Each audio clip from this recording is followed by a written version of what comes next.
Very good morning to all of you. मुख्यमंत्री अभ्युदय योजना के तहत मैं समीर कुमार जग्गी, रसायन विज्ञान प्रवक्ता, गवर्नमेंट इंटर कॉलेज बरेली से आप के समक्ष हूँ। बच्चों, प्रतियोगी परीक्षाओं और जो आज तक आपका एकेडमिक्स है उसमें जो एक बेसिक डिफरेंस है, पहले उसको जान लेते हैं। जो हमारा एकेडमिक था अभी तक, उसमें up to 12th standard board examination में उसमें आपको एक प्रश्न पत्र मिलता था और उसके बाद आपको आंसर्स लिखने होते थे। Getting my point?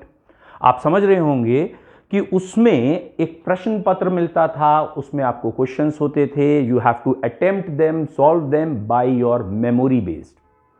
मतलब जो अभी तक हमारा curriculum up to 12th standard का है, उसमें मोस्टली हम मेमोरी को ज्यादा प्रेफरेंस देते हैं।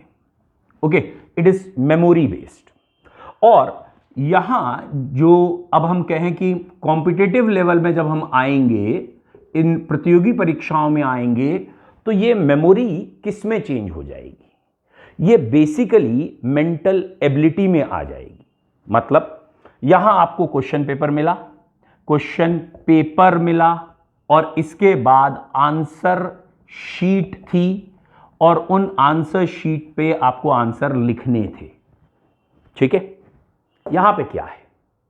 एकेडमिक्स में क्वेश्चन पेपर में क्वेश्चन है, साथ में आंसर्स भी हैं, एक नहीं चार चार है। You just have to think that which is the best suitable. आपको उसमें से चूज करना है कौन सा बेस्ट उत्तर है, विकल्प कौन सा बेस्ट है। मतलब कि यहां जैसे ही कंपटीशन आएगा तो यहां पे क्वेश्चन के साथ ए, बी, सी, डी ये ऑप्शंस होंगे और आपको इन चारों में इसका जो सबसे बेहतर उत्तर है वो है। तो यहां आपको रटना नहीं है। तो ये जो अप्रोच थी, जिसको हम जनरल भाषा में कहते हैं थ्योरेटिकल अप्रोच है, या इसको थ्योरेटिकल अप्रोच के साथ साथ हम कह सकते हैं मेमोरी बेस्ड है। यहां मेंटल एबिलिटी आपकी देखी जा रही है कि आपकी लर्निंग या मेमोराइजिंग कैपेसिटी कितनी थी। ठीक है? और जब हम यहां शिफ्ट होते हैं तो बेसिकली ये थ्योरी चीज चेंज हो जाती है एप्लीकेशन में।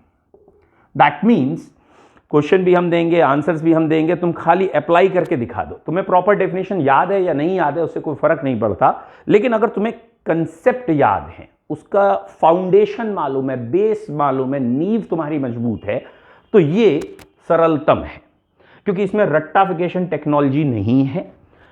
यहां के जो मार्क्स होते हैं मेमोरी बेस्ड वाले में, वो कई चीजों पे डिपेंड करते हैं, इवन हैंडराइटिंग पे भी डिपेंड करते हैं। अच्छे लिखने वाले, सुंदर लिखने वालों को कई बार अच्छे अच्छे लेवल की परीक्षाओं में ज्यादा नंबर मिल गए हैं, कंटेंट वीक होने के बावजूद, जबकि यहां राइटिंग से कोई लेना देना नहीं है। यहां डेफिनेशन का रिप्रेजेंटेशन, आप कैसे उसे रिप्रेजेंट कर रहे हैं, मैटर करता है। यहां कोई मतलब ही नहीं है। एक ही डेफिनेशन अगर 12 तरीके से बोली जा सकती है, तो उस 12 में से कौन से तरीके को यहां पूछेगा वो इंपॉर्टेंट है। आपको यहां पे कंसेप्ट ज्यादा जरूरी है, जबकि यहां पे लर्निंग ज्यादा जरूरी है। तो जो बेसिक डिफरेंस है उसको अब आपको देखना है। इसीलिए जनरल भाषा में मैं इसको मानता हूं हार्ड, और इसे मैं कह देता हूं हार्ड वर्क, और इसको मैं मानता हूं स्मार्ट, और इसे कह देता हूं स्मार्ट वर्क। दैट मीन्स आपके ब्रेन को एनालाइज करना, मतलब अब आपकी जो ट्रेनिंग है, जो कंपटीशन में अप्रोच है, वो चेंज करनी है। आपकी अप्रोच कैसे चेंज होनी है कि आपकी अप्रोच थ्योरी से हटके आपकी अप्रोच कॉम्पिटिटिव, या ये कहें कि ये थीसिस अप्रोच थी, थीसिस राइटिंग अप्रोच। आई होप सो आप समझ रहे होंगे, जैसे रिसर्च में या उसमें होता है वो थी, जबकि ये अप्रोच वो नहीं है। ठीक है? तो सबसे पहला हमारा जो मुख्य एम है कि हमें अप्रोच चेंज करनी है।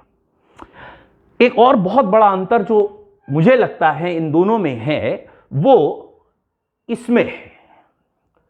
आई होप सो ये वर्ड सबको क्लियर है। परसेंटेज। जो 12th तक के स्टैंडर्ड की हमारी परीक्षाएं हैं या यूजुअल ग्रेजुएशन की भी हैं, वो परसेंटेज बेसिस हैं। 100 में से कितने अंक आए तुम्हारे, परसेंटेज। तो एक होड़ लगी रहती है। और शायद किसी ज़माने में 58-59% बहुत अच्छे माने जाते थे और पेरेंट्स खुशी से बताते थे गुड सेकंड, गुड थर्ड। और फिर एक ज़माना आया जहां 60% की वैल्यू नहीं है। फिर आज का ज़माना है शायद 90%, 95%। तो एक परसेंटेज की दौड़ थी, ठीक है। तो अभी वो पैरेलल नहीं कह सकते, मतलब उस ज़माने में कोई 60% वाला हो सकता है, यहाँ के 90% वाला एक वेटेज में हो, लेकिन अभी वो अंतर दिखता है। ये मुझे बेस्ट तरीका लगता है। ये परसेंटेज नहीं है, ये बच्चों परसेंटाइल है। What is the meaning of percentile? इसे सरल भाषा में कहें कि सपोज 1000 लोगों ने एग्जाम दिया और आप टॉप मोस्ट हैं, तो आपका 100 परसेंटाइल है। आपके पीछे कितने हैं? सबके सब आपके पीछे हैं, आप 100 परसेंटाइल हैं। आपकी संख्या 10 है, 1000 बच्चों ने टेस्ट दिया था, आप 10वें स्थान पे हैं, तो आपकी परसेंटाइल 99 या 99.9 है इसमें। दैट मीन्स इस आपसे पीछे इतने बच्चे हैं। तो ये जो परसेंटाइल है, वो चाहे सन 60 का हो, चाहे 70 का हो, सन 80 का, 90 का, वो एक रैंकिंग है। उससे आपको कंपैरिजन करना आसान रहता है। तो यहां परसेंटेज वाली होड़ जो 12th स्टैंडर्ड में थी, वो खत्म कर दी गई। अब हमें परसेंटेज के पीछे नहीं भागना, हमें रैंकिंग के पीछे भागना। मतलब कई बार 100 में 90 आने के बाद भी सिलेक्शन नहीं होता और कई बार 100 में 20 में भी हो जाता है। जैसे IIT की परीक्षाओं में जो पेपर ट्रेंड है, 390 का पेपर, 392 का पेपर और 120 की कट ऑफ, 1/3 से भी लेस। तो यहां पे 30% पे सिलेक्शन हो रहा है और वहीं जो बोर्ड में 100% के आसपास पा रहे हैं बच्चे, 95, 98, ठीक है, उनका सिलेक्शन कई बार नहीं भी होता। तो इन दोनों में स्टार्टिंग में आप अप्रोच में अंतर कर लीजिए। तैयारी करने से पहले दिमाग में रख लीजिए कि मुझे कैसे पढ़ना है, मेरी अप्रोच क्या है। क्योंकि जब तक आप राइट डायरेक्शन में अप्रोच नहीं करोगे, it is very difficult you get success. तो एक चीज और अपने दिमाग में रखना, एक क्वेश्चन दिमाग में रखना कि CBSE बोर्ड का टॉपर हो, यूपी बोर्ड का टॉपर हो, जिसके शायद 500 में 497, 495 नंबर आते हैं, या यूपी बोर्ड का टॉपर हो, 500 में 490, 92, 93 नंबर आते हैं, क्या उसे IIT, एम्स या कोई भी संस्था डायरेक्ट एडमिशन देती है? नहीं देती। क्यों नहीं देती है? क्योंकि परसेंटेज एक अलग क्राइटेरिया है, एक माइंड का अलग सेटअप है, मेमोरी स्किल्स का पार्ट है। और कंपटीशन जो चाहिए उसमें एप्लीकेशन चाहिए, उसमें पिछली चीजें रट्टाफिकेशन नहीं चाहिए, उसमें इनोवेशन चाहिए। हमें ब्रेन वो सेलेक्ट करना है जिसमें आगे आके नए इनोवेटिव नई चीजों के लिए आए। और इसीलिए यहां का टॉपर भी ये एग्जाम देगा, तब उसे सिलेक्शन में या सिलेक्ट माना जाएगा। क्यों? क्योंकि इन दोनों की अप्रोच अलग है। तो स्टार्टिंग बच्चों में इस बात से आपसे कर रहा हूं कि आपको एक अपनी अप्रोच बनानी है for the competition level, competitive approach बनानी है, ठीक है। और वो धीरे धीरे आपको समझ में आएगा कि 4 ऑप्शंस में, या आजकल के ट्रेंड के हिसाब से मोर देन 1 के भी ऑप्शन हैं।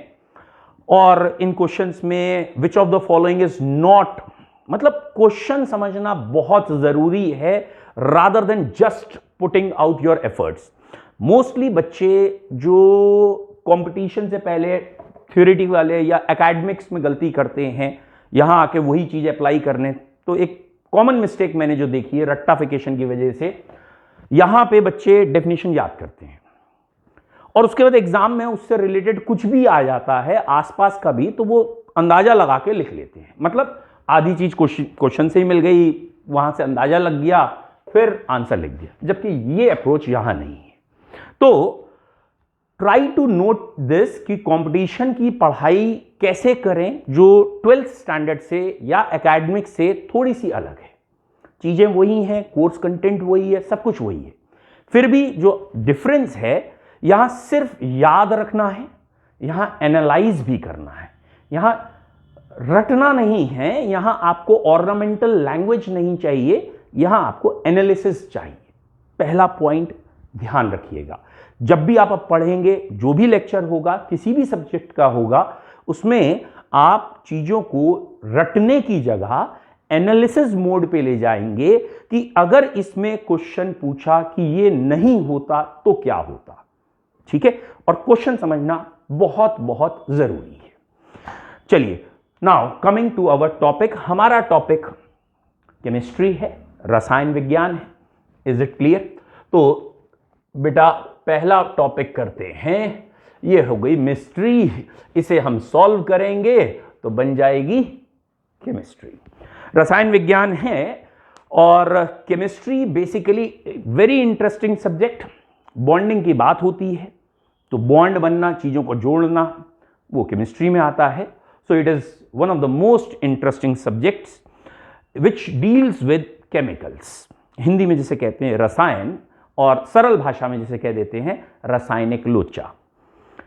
या चीज़ों को डेली लाइफ से रिलेट करने की कोशिश कर रहा हूं। जैसे बेटा मैंने आपको पहले समझाया कंपटीशन और 12th में अंतर क्या है, तो अगर आपको समझ में आ गया तो अब अपना दिमाग लगाओ कि कौन सी चीज़ आपको याद आ रही है कंपटीशन और 12th में अंतर करती हुई। तो इसके लिए मैं एक उदाहरण बच्चों को कई बार दे देता हूं। इंजीनियरिंग की क्लासेस चल रही हैं, इंजीनियरिंग के बच्चे बैठे हैं, आसपास मशीनों का माहौल है और एक लेक्चरर है और सामने बच्चे बैठे हैं। एक बच्चा मुस्कुरा भी रहा है, शायद पहुंच गए हो। और वो लेक्चरर कहता है, भाई क्या बात है, मुस्कुरा बहुत रहे हो, व्हाट इज मशीन बताओ। Getting my point? ये मेरी दूसरी हिंट थी। इंजीनियरिंग क्लासेस माहौल पहली हिंट थी, दूसरी हिंट व्हाट इज मशीन। याद आ गया? अब एक बच्चा उसमें उत्तर देता है, हर वो चीज जो हमारा काम सरल करती है उसे मशीन कहते हैं। और दूसरा बच्चा, या fulcrum is attached to pulleys, this attached to this and sometimes called machine। तो दोनों की जो अप्रोच थी उसको नोटिस करो। एक कॉम्पिटिटिव अप्रोच है, एक थ्योरेटिकल अप्रोच है। क्लियर? जितना हो सके पढ़ाई को तुरंत रिलेट करने की कोशिश करो, आपको स्टडी इजी लगेगी, कनेक्शन बनेगा, बॉन्डिंग बनेगी, उससे तब होगा केमिस्ट्री। ठीक है, अब केमिस्ट्री को पढ़ने के लिए सबसे पहले हमें क्वांटिटीज को मेजर करना आना चाहिए, जो आपने 11th स्टैंडर्ड में स्कूल में पढ़ा भी है, बट हमें उसको एक बार ब्रश अप करना है। दो तरह की क्वांटिटीज हैं, एक फंडामेंटल यूनिट्स हैं और एक डिराइव्ड यूनिट्स हैं। फंडामेंटल 7 हैं। अब केमिस्ट्री में जो हमें सबसे ज्यादा अभी यूनिट की जरूरत पड़ेगी वो बेसिकली मोल की पड़ेगी, और इसीलिए हम बेसिक कंसेप्ट चैप्टर, जिसका टॉपिक मोल कंसेप्ट होगा, उसे स्टार्ट करेंगे। ठीक है, तो बेसिकली जो अभी हम अगर वर्ड आपसे कहें तो हम रसायन की बुनियादी अवधारणाएं जो हैं, that is basic concept of chemistry, उसको डिस्कस करना चाह रहे हैं। ठीक है, और इसमें एक वर्ड है मोल। 11th स्टैंडर्ड या उससे पहले भी आपने मोल के लिए एक संख्या सुनी है, और अधिकतर मैंने देखा है कि मोल का प्रश्न जब भी मैं पूछता हूं तो मैक्सिमम बच्चे इस संख्या को ले जाके मेरे सामने रख देते हैं, और या तो इससे गुणा कर रहे होंगे या इससे भाग कर रहे होंगे, either they are doing multiplication और डिवीजन, बट बेसिक कंसेप्ट पे नहीं जा रहे होते, बस रट के कर रहे होते। तो कोशिश ये करनी है कि उस रट्टाफिकेशन को छोड़ के इसका मतलब समझा जाए। ठीक है, तो जो फिजिक्स की 7 फंडामेंटल क्वांटिटीज हैं, मेजरमेंट की यूनिट्स हैं, इकाइयां बनाई गई हैं। फनी इंसिडेंस, मैंने एक बार पूछा था बच्चे से कि जैसे समय को नापने के लिए क्या बनाया है, तो जवाब बड़ा इंटरेस्टिंग था। वो बोले, सर हमने घड़ी बनाई है। बेटा समय को नापने के लिए हमने सेकंड बनाया है यूनिट के हिसाब से, फिर वो मिनट में चेंज हुआ, फिर आर में, दैट मीन्स घड़ी नहीं भाई, सेकंड बोलना है। वजन को नापने के लिए क्या बनाया है, बोले तराजू बनाया है। नहीं भाई नहीं, वजन को नापने के लिए ग्राम बनाया है, उसकी यूनिट्स हैं, या वजन की यूनिट ग्राम है और उसके डेराइव फॉर्म अलग अलग हो सकते हैं। ऐसे ही जब साइंटिस्ट को चाहिए था कि काउंटिंग के लिए क्या बनाएं, गिनने के लिए क्या रखें, ऑब्जेक्ट्स, आर्टिकल्स, थिंग्स, किसी भी काउंटेबल ऑब्जेक्ट को गिनने के लिए क्या यूनिट बनाएं, तो वहां पे ही एक यूनिट आई थी जिसे मोल कहा। अंग्रेजी का शब्द है वैसे मोल, आपको पता होगा, और मोल का बेसिक मतलब होता है ढेर, और मस्सा भी कहा जाता है। और इस ढेर में कितनी क्वांटिटी होगी, इस ढेर में टोटल वैल्यू कितनी होगी, वो हमें समझना है।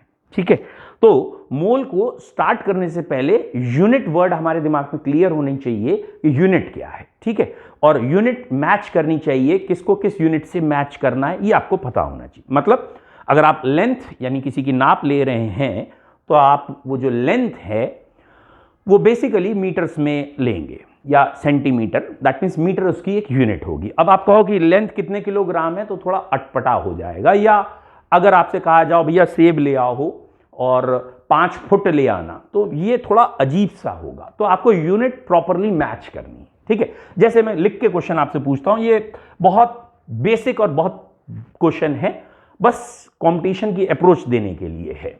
ठीक है, ये basic question, how many kilo students in your school. ये सबसे बेसिक क्वेश्चन है कि आप जिस भी स्कूल में पढ़े हों, ठीक है, उसमें कितने किलो बच्चे थे। How many students, how many kilo students in your school. अब इसमें पहला ऑप्शन ये हो सकता है कि आपको एक फिगर बता दे, कोई एक नंबर दे दें, किसी ने 5 कहा, किसी ने वॉट, कोई एक ऑप्शन हो सकता है बहुत रैंडम वैल्यू में, या यूनिट्स एंड क्वांटिटी, जिस चीज की हम बात कर रहे हैं, जो यूनिट आपने दी है और जो क्वांटिटी दी है, जैसे अभी थोड़ी देर पहले मैंने कहा ना, लेंथ जो है वो किलोग्राम में नहीं नापी जा सकती, वैसे ही unit and quantity are not matching. तो ये सरलतम क्वेश्चन है और आप सब समझ भी गए होंगे, गारंटेड। बस इसका ही एग्जाम में ध्यान रखना है कि यहां पे जल्दबाजी नहीं करनी है। ये उत्तर सही हो सकता है, ये गलत है। यहां पे हमने किलो स्टूडेंट कहा था और हमने कहीं किलोग्राम नहीं कहा। और कंपटीशन, अंडर प्रेशर, ये गलतियां होती हैं कि हम किलो के आगे ग्राम अपने दिमाग को अपने आप दे देते हैं कि ग्राम है। यहां ग्राम तो है ही नहीं, तो तोलने की तो कोई बात कही ही नहीं गई है कि बच्चों को उठाओ और तराजू पर रख दो, ऐसा तो कुछ कहा ही नहीं गया है। तो यहां किलो का सेंस क्या है? आई होप सो सभी बच्चे जानते हैं किलो का मतलब 1000 होता है। तो अगर मैंने कहा किलो स्टूडेंट्स 1000 बच्चे, तो ये जो किलो है जिसका सिंबल के है, ये 1000 के लिए आता है। ये क्वेश्चन एकदम सही है। कितने किलो बच्चे हैं मतलब कितने 1000 बच्चे हैं, बिल्कुल सही क्वेश्चन है। सचिन तेंदुलकर के कितने किलो रन्स हैं? बिल्कुल है भाई। अगर उसके 23,000 रन्स हैं तो आप कहेंगे 23 किलो रन्स हैं। It's basic. अब दिमाग में या कंपटीशन का क्वेश्चन बनाता हुआ टीचर कहां आपको फंसाता है? वो ये देखता है कि अधिकतर बच्चे ग्राम का यूज नहीं करते व्यवहारिक भाषा में। हमारे घरों में भी अधिकतर ये कहा जाता है, जाओ भाई 2 किलो प्याज ले आओ, 4 किलो सेब ले आओ। तो ग्राम वो बोलते नहीं, हम भी सुनते नहीं, और हम अपने आप समझ जाते हैं, या आगे व्यवहारिक भाषा में सामने वाला समझ जाता है कि ग्राम में काम होना है। बट ग्राम नहीं बोला है तो ये नंबर है। जैसे किलोमीटर, 1000 मीटर, किलो बाइट्स होता है कंप्यूटर में, 1024 होता है वैसे, लेकिन वो 1000 के आसपास ही है। तो किलो का बेसिक सेंस क्या है? 1000 है। किसी चीज के आगे भी हो सकता है। ऐसे ही अगर इस वर्ड को हटा के मैं यहां लिख दूं हाउ मेनी गीगा, ठीक है, अब किसी स्कूल में गीगा में तो बच्चे नहीं होंगे। How many giga persons, people in our country, हमारे कंट्री में कितने गीगा लोग हैं? तो ये गीगा क्या है? What is this giga? तो ये आपको पता होता है, बस अप्लाई करने का पॉइंट है। गीगा वर्ड कहां से है? 10 की पावर 9, और ये पता सबको है, 1 सेकेंड में प्रूफ हो जाएगा। सारे के सारे मोबाइल एक्टिव लोग हैं, और ये जो मोबाइल एक्टिव लोग हैं वो जानते हैं कि केबी में डाटा आता है, फिर एमबी में आता है, और फिर जीबी में आता है। इनकी फुल फॉर्म देख लीजिए। केबी था किलोबाइट, ये है मेगाबाइट, और ये है गीगाबाइट। तो गीगा का मतलब 10 की पावर +9। 10 की पावर 5 लाख होता है, 6 10 लाख हो गया, 7 करोड़ हो गया, 8 10 करोड़ हो गया और 10 की पावर 9 100 करोड़ हो गया। तो हमारे देश में 100 करोड़ के ऊपर हैं, तो more than 1 giga people is present in our country, 1.3 I think so. तो गीगा का मतलब क्या है ये देखना है। तो यूनिट्स का यूज बहुत अच्छे तरीके से करना है और क्वेश्चंस को पूरा पढ़ना है, फिर ऑप्शंस पे जाना है। कंपटीशन को क्रैक करने का सबसे मूल मंत्र है, आंसर तो वहां लिखा ही है, क्वेश्चन समझ में आ जाए, अप्रोच बन जाए, क्वेश्चन को क्रैक कहां से करना है, अनवाइंड कहां से करना है। बच्चों काउंटिंग के लिए वर्ड बने हैं जैसे टू, और ये टू के लिए वर्ड बना है पेयर। अब ये पेयर किसी का भी हो सकता है, सॉक्स का हो सकता है, शूज का हो सकता है। यूजुअली हम पेयर्स में ये चीजें, या पेन के सेट्स पेयर्स में आते हैं, ये पेयर है, या चेयर टेबल का पेयर कहते हैं, तो पेयर 2 के लिए है। ऐसे ही 12 के लिए वर्ड बना है, आई होप सो सभी जानते हैं, 12 के लिए वर्ड डजन बना है। डन। अब अगला क्वेश्चन, 20 के लिए वर्ड क्या है? 20 के लिए वर्ड क्या है? और हर वो बच्चा जो किताब को ठीक से पढ़ता है उसे पता है। Very good, I hope so, I am expecting कि ये वर्ड आपने सुना है। ये है स्कोर। बेटा एनसीईआरटी में गिवन है ये चीजें, और ये मान के चलिएगा एनसीईआरटी में जो भी वर्ड्स गिवन हैं वो सारे के सारे हमारे सिलेबस में हैं। ठीक है, मतलब एक सिंपल लैंग्वेज में ये जो एनसीईआरटी की बुक्स हैं उसमें जो नॉलेज या जो भी प्रिंटेड मटेरियल है वो आपको कंठस्थ कह लीजिए, या वो आपको अच्छी तरीके से समझना है कि वो अंडर द सिलेबस है। ठीक है, तो 20 के लिए वर्ड आता है स्कोर, और ये क्योंकि बुक में है तो आपको पता होना चाहिए। अब ये वर्ड था डजन, और डजन वर्ड के बाद आ गया हमारा स्कोर। अच्छा, डजन वर्ड में जैसे 1 डजन कोई चीज है, 2 डजन, 3 डजन, अगर कभी 12 डजन कोई चीज हो जाएगी तो क्या कहेंगे? 12 डजन का मतलब समझते होगे? ठीक है, 1 दर्जन में 12 थे और यहां 12 दर्जन की बात की है, दैट मीन्स 144। और इसे ना कई जगह डजन डजन भी कह देते हैं, डजन डजन, मैंने सिंपल लिख दिया दर्जन दर्जन, तो डजन डजन भी कह देते हैं, या डजन स्क्वायर, तो स्क्वायर डजन भी कह सकते हैं। ठीक है, क्योंकि ये मल्टीप्लाई हो रहा है, स्क्वायर हो रहा है, स्क्वायर डजन कहेंगे, 2 डजन मत कह देना, ये 2 और स्क्वायर में बच्चे अधिकतर गलती करते हैं। तो डजन डजन का आंसर है, या इसके लिए वर्ड क्या है? ठीक है बच्चों, पहला 20 के लिए आपको कहा था वर्ड याद रखिएगा, दैट इज स्कोर, और डजन डजन के लिए, इसके लिए वर्ड याद रखिएगा ग्रॉस। ग्रॉस, ग्रॉस क्या है? डजन डजन, 144 या 12 दर्जन कभी कोई चीज आएगी तो उसे ग्रॉस कहेंगे।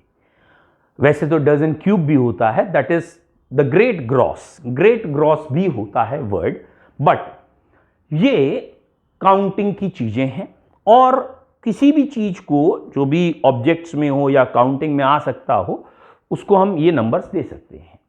मतलब एटम को भी काउंट कर सकते हैं, मॉलिक्यूल्स को भी काउंट कर सकते हैं, पेन्स को भी काउंट कर सकते हैं, सारी चीजें काउंटिंग में आ सकती हैं। तो ऐसे ही जब चीजें बहुत बढ़ती गई, जैसे 1000 आ गया तो 1000 के लिए वर्ड किलो आ गया, और ये संख्या तो कुछ बहुत ही ज्यादा आ गई, और इस जो बहुत ही ज्यादा संख्या है ये भी देखेंगे कहां से आई, इसके लिए एक शब्द बना दिया मोल। बट जैसे पेयर किसी के लिए भी हो सकता है, वैसे ही मोल किसी के लिए हो सकता है। मतलब मोल क्या एटम्स का होगा? बिल्कुल हो सकता है। मॉलिक्यूल्स का होगा? हो सकता है। तो जब इतने एटम हो जाएं तो कह देना भैया 1 मोल एटम्स हैं, जब इतने ही मॉलिक्यूल हो जाएं कह देना 1 मोल मॉलिक्यूल हैं। जैसे पेयर किसी चीज का हो सकता है, डजन किसी चीज का हो सकता है, ऐसे ही मोल्स यानी काउंटिंग वो भी बच्चों किसी भी चीज की हो सकती है। बोलो क्लियर है यहां तक? इसमें कोई डाउट है? पहले इसको एक बार रिफर्विश कर लेते हैं कि हमने अभी जो नए वर्ड पढ़े या आपको ध्यान है या नहीं उनको देख लीजिए। मोल वर्ड क्या है, ठीक है, मोल वर्ड किसे कह रहे हैं, इतनी क्वांटिटी को हम मोल कह रहे हैं, ठीक है। अब पॉइंट ये आया, क्या हम इस मोल को वजन में देख सकते हैं, वॉल्यूम में देख सकते हैं, और अगर वजन वॉल्यूम में देखना है तो क्यों देखना है, ठीक है। चलिए इसको पहले एक एग्जाम्पल से समझते हैं बच्चों। लेट सपोज आपके यहां कोई वुडन वर्क हो रहा है, कारपेंटर इज देयर। कारपेंटर समझते हो, कार को पेंट करने वाले, वेरी गुड, दैट इज वो कारपेंटर होते हैं, ये कारपेंटर है। तो वुडन वर्क करने वाला बढ़ई मौजूद है, उसने आपसे कहा है भाई मेरे को नेल्स ला के दे दो। नेल्स समझते हो, ठीक है, कीलें ला के दे दीजिए। कीलों का एक साइज होता है, अगर आपने कभी काम कराया हो, 1 inch 2 inch and so on. Suppose उसने कह दिया कि मुझे नेल्स चाहिए 1 इंच की, लेट सपोज एक फिगर ले लेते हैं 6000, और 2 इंच की भी 6000 नेल्स चाहिए, ला दीजिए, ठीक है। You went to the hardware shop, आप किसी एक हार्डवेयर शॉप पे जाते हैं, ठीक है, and you are saying that I need 6000 pieces of 1 inch nail, okay. Hardware वाला आपको रास्ता दिखा देता है कि आप अंग्रेजी ज्यादा पढ़ रहे हैं, ये रखी कीलें, गिन ले भाई बैठ के, क्या गिनोगे आप? क्योंकि विज्ञान के छात्र हो, मुझे मालूम है आप नहीं गिनोगे। आप क्या करोगे, एक कील उठाओगे, तराजू पे रखोगे, उसका वजन देखोगे, एक कील का वजन लगभग 2 ग्राम आ रहा है मान लीजिए, तो आपने अंदाजा लगा लिया 6000 किलो का वजन कितना हुआ, 12000 ग्राम। 12000 ग्राम को आपने किलोग्राम में चेंज कर लिया तो ये क्या हो गया, 12 kg। तो 12 kg आपको कीलें लेनी है। अब एक बार जरा दिमाग में लेके जाना, यहां हमने नंबर को किससे रिलेट कर लिया, मास से। क्यों? क्योंकि वो जो नेल्स थी उसकी काउंटिंग से ज्यादा आसान है उसका मास लेना। That is for the sake of convenience. क्या चीज हमें सरल पड़ रही है उस भाषा में उसको हमने कन्वर्ट किया है। और जो नेल्स थी, जो सिर्फ 6000 गिननी थी, वो गिनने के लिए भी हमने गिनना अवॉइड करके काउंटिंग ले आए।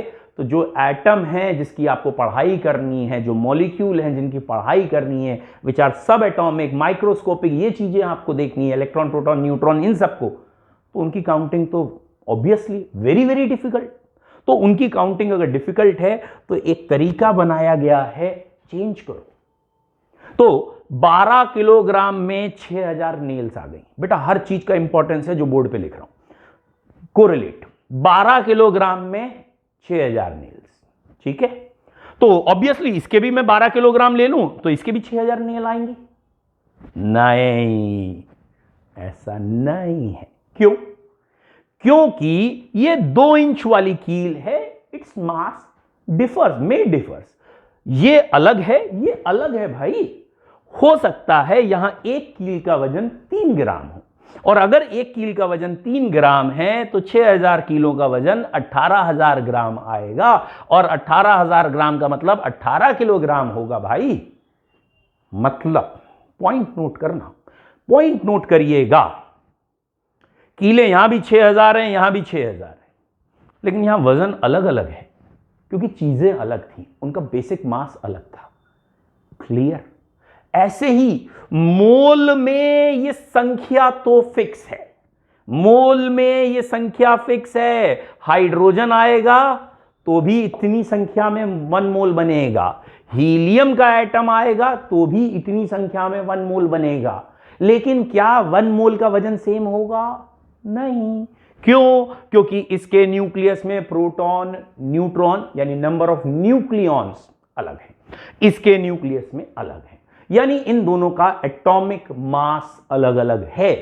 इसलिए यह बात सत्य है कि 1 मोल में संख्या के हिसाब से अगर कहें तो नंबर एवोगैड्रो नंबर के बराबर होता है, लेकिन 1 मोल में मास के हिसाब से कहें तो भैया अलग अलग है, ये वेरिएबल है। वेरिएबल कहने का मतलब ये नहीं है कि हाइड्रोजन के लिए वेरिएबल है। यहां वेरिएबल कहने का मतलब मेरा है कि अगर एलिमेंट हाइड्रोजन है, हीलियम है, CO2 है, NO2 है, कोई भी है, उसके हिसाब, that means it varies according to the substance. आपने मॉलिक्यूल लिया या एटम लिया, उसके हिसाब से। तो सबसे पहला जो ध्यान देने वाला पॉइंट है कि मोल को मास में चेंज क्यों किया। जब मोल एक काउंटिंग का नंबर है तो क्यों किया। I hope so we justified it. आपको समझ में आ गया होगा कि मोल को मास में चेंज फॉर द कन्वीनियंस, अपनी स्टडी को आसान करने के लिए किया गया है। एक मोल में संख्या के हिसाब से तो सब चीजों में बराबर हो गया, लेकिन वजन के हिसाब से बराबर नहीं होगा। और ऐसे ही एक और यूनिट यूज करेंगे मोल की ही गैसेस के लिए। गैसेस के लिए हम वजन भी नहीं लेते, क्योंकि gas can expand to any volume. तो गैसेस के लिए हम वॉल्यूम लेंगे at a proper temperature pressure, जैसे STP NTP जो है उसमें। और जनरल भाषा में एक मोल का वॉल्यूम 22.4 लीटर बताया जाता है। मैंने इसलिए कहा बताया जाता है बेटा कि जब हम PV = nRT से प्रूफ करेंगे, स्लाइट वेरिएशन में भी दिया, जब हम प्रूफ करेंगे वो देखेंगे वो स्लाइट वेरिएशन क्या है। अच्छा, आपने देखा होगा मैंने कई जगह ये वर्ड लिखा है, कई जगह ये लिखा है, क्या अंतर है भैया। जैसे ये लिखा हमने मीटर और ये लिखा M, ठीक है। या कोई और देख लीजिए, ये लिखा हमने ग्राम और ये लिखा G। तो फिजिक्स में जो आपने बेसिक पढ़ रखा है, ये यूनिट है हमारी, ये उसका सिंबल है। तो ये जब हम लिखते हैं तो वो सिंबल हो जाता है, और जब हम ये लिखते हैं तो बेसिकली वो पूरी यूनिट हो जाती है। और ये कई बार मैंने कॉपीज में अंतर या गलती देखी है कि केमिकल काइनेटिक्स में या और चैप्टर्स में जब मैं उनसे कहता हूँ फर्स्ट ऑर्डर की या सेकंड ऑर्डर की यूनिट लिखो, जीरो ऑर्डर में रेट कांस्टेंट, तो कई बच्चे ऐसे रेट कांस्टेंट की मुझे यूनिट लिख के दिखा देते हैं मोल पर लीटर पर सेकेंड, जबकि ये गलत है, क्योंकि ये मोल है ही नहीं, ये तो मोलैरिटी है पूरी। और जिसे मोल लिखना होता है वो भी कई बार ऐसे लिख रहा होता है मोल पर लीटर। अरे भाई, अगर तुम इसका सिंबल यूज कर रहे हो तो इसका भी सिंबल यूज करोगे, नाम नहीं। और कंपटीशन में यही चीजें इंपॉर्टेंट हैं कि क्वेश्चन किस लेवल से बना है, ठीक है। और मान के